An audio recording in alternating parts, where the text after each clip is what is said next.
आदिवासी विकास मंत्री doctor Ashok Uike sir आपल्यासोबत आहे. सर, सगळ्यात पहिला प्रश्न माझा की गडचिरोली जिल्ह्यात जे आश्रमशाळेमध्ये विषबाधा झाली असे प्रकार घडत असतात, मंत्री म्हणून काय ठोस उपाययोजना की हे विद्यार्थ्यांच्या जीवाशी खेळ आहे हा?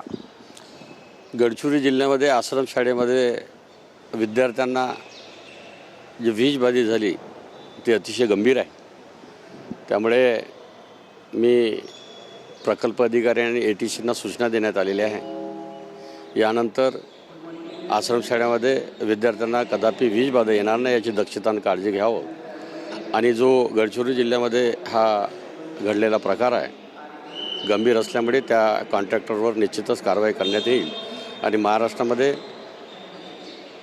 शासकीय आश्रमशाळा असो का अनुदानित आश्रमशाळा असो त्या ठिकाणी सर्व मुख्याध्यापक आणि वॉर्डननी लक्ष देऊन विद्यार्थ्यांना दिल्या जाणारं भोजन यावर लक्ष देण्यात यावं.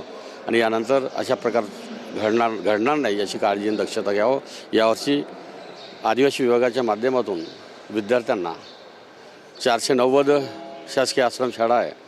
490 आश्रमशाळेमध्ये आम्ही पूर्ण शिक्षक दिलेले आहे. सर्व विद्यार्थ्यांना सर्व विषय याचे शिक्षक असल्यामुळे अध्ययन आणि अध्यापन व्यवस्थित होत आहे. त्यामुळे निश्चितच दर्जेदार शिक्षण आणि यावेळचा विद्यार्थी अतिशय चांगला घडेल असा मला प्रचंड आत्मविश्वास आहे. तुम्ही चंद्रपूरचे पालकमंत्री आहात. चंद्रपूरमध्ये सत्ता कोण स्थापन करणार? कारण की काँग्रेसचा चंद्रपूरचा वाद दिल्लीपर्यंत गेला. हायकमांडसोबत त्यांची काल बैठक झाली. त्यांनी दावा केलेला आहे की आमचा महापौर होणार. भाजपची काय रणनीती आहे चंद्रपूरमध्ये?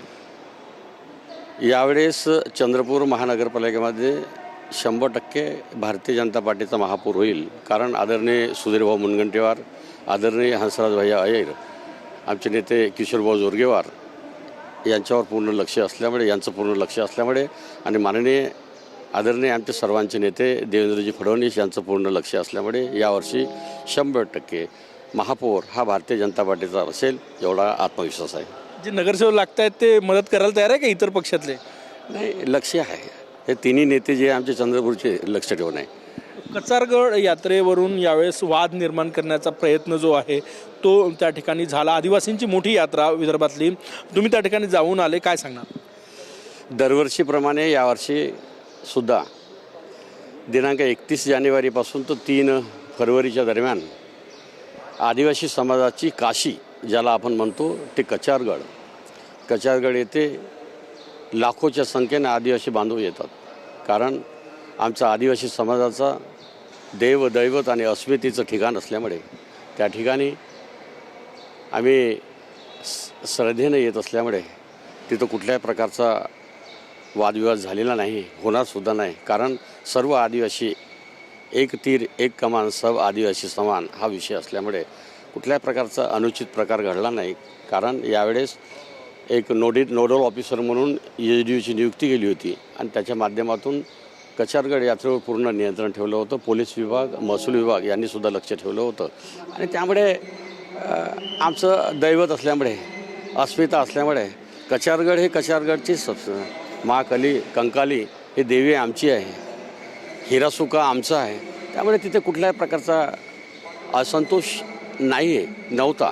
त्यामुळे येणाऱ्या काळातसुद्धा आम्ही अतिशय चांगलं नियोजन करू. तिथं विकासात्मक कामंसुद्धा सुरू आहे. कारण वरच्या ठिकाणी तिथं भक्त निवास सुरू आहे, शौचालयाचं बांधकाम सुरू आहे.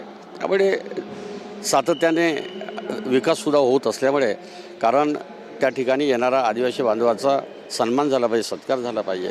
यावेळी जनजाती चेतना परिषदेच्या माध्यमातून उत्तम नियोजन केलं होतं. दरवर्षीप्रमाणे सुद्धा जनजाती चेतना परिषदेच्या माध्यमातून उत्तम नियोजन करतात. अनेक तिथं सांस्कृतिक कार्यक्रम झालं. आदिवासी विभागाच्या माध्यमातून विविध योजनेचे स्टॉल लावण्यात आले. आदिवासी विभागाच्या माध्यमातून विविध योजनेचं तिथे स्टॉल लावून आदिवासी बांधवांना योजनेचासुद्धा लाभ कसा घ्यावा याबाबतसुद्धा माहिती देण्यात आली होती. त्यामुळे निश्चितच कुठल्याही प्रकारचा वादविवाद झाला नाही, होणारसुद्धा नाही. कारण सर्वांचं तिथे कुलदैवत असल्यामुळे कचारगड हे आमच्यासाठी अस्मिता असल्यामुळे वादविवाद विषय नाही आहे. धन्यवाद. कॅमेरामॅन सचिन सायांसह गजानन माटे, Q9 मराठी, नागपूर.